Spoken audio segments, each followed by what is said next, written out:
పంటను కొనలేని సన్నాసి రేవంత్ రెడ్డి. ఇది నేను చాలా పొలైట్గా మాట్లాడుతున్నా, మళ్ళా ఈయన అహంకారం అని మాట్లాడతారు.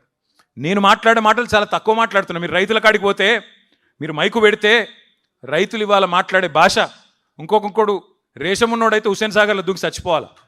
అటువంటి మాటలు మాట్లాడుతున్నారు ఇవాళ రైతులు. వాస్తవం ఇది. రైతులనే కాదు, తెలంగాణలోని తమ్ముళ్లను చెల్లెళ్లను ఆశపెట్టి అశోక్ నగర్లో రోడ్డు మీద కూసోబెట్టి ఇద్దరు ఉద్యోగాలు ఊడగొట్టండి కేసీఆర్ది కేటీఆర్ది, మొదటి సంవత్సరంలోనే 2 లక్షల ఉద్యోగాలు ఇస్తాను మాట చెప్పిండు రాహుల్ గాంధీ. ఇలా ఎక్కడ చచ్చిండు రాహుల్ గాంధీ? అశోక్ నగర్కి వచ్చేందుకు మొహం జల్తలేదా? ఎక్కడ పోయినావు రాహుల్ గాంధీ? మొదటి సంవత్సరంలో 2 లక్షల ఉద్యోగాలు ఇస్తానన్న సన్నాసి రాహుల్ గాంధీ 2.5 ఏళ్ళైంది, ఇప్పటి వరకు 4,000 ఉద్యోగాలు కూడా నీ ప్రభుత్వం ఇయ్యలేదు కదా. వస్తావా అశోక్ నగర్కు? సెక్యూరిటీ లేకుండా వచ్చే దమ్మున్నదా అశోక్ నగర్ చౌరస్తాకు? చిక్కడపల్లి లైబ్రరీకి వస్తావా రేవంత్ రెడ్డి? ఇప్పుడు ఎట్లయిపోయిందంటే చిక్కడపల్లి లైబ్రరీకి వస్తలేడు రేవంత్ రెడ్డి, చిక్కడు దొరకడన్నట్టు తప్పించుకొని తిరుగుతూ ఉన్నాడు సందులలో వాడి.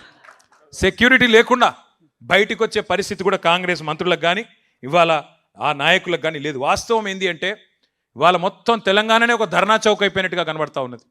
తెలంగాణ మొత్తం ఇవాళ ఒక సంక్షోభంలో కూరుకుపోయినట్టుగా కనబడుతున్నది. పంటలు కొనండి మహాప్రభో అని కాళ్ళు పట్టుకుంటున్న అన్నదాతల ఆక్రందనలు ఒకవైపు, జాబ్ క్యాలెండర్ ఏమైంది అని పోరాటం చేస్తున్న నిరుద్యోగ యువత నిరసనలు మరొక వైపు, ఉద్యోగులకు వెన్నుపోటు. 6 నెలలనే పీఆర్సీ అన్నాడు, 2.5 ఏళ్ళైంది కదా. పీఆర్సీ లేదు, డిఏ లేదు, ఐఆర్ లేదు, ఏదీ లేదు. రిటైర్డ్ ఉద్యోగులు మరి వారి పరిస్థితి ఇంకా దయనీయంగా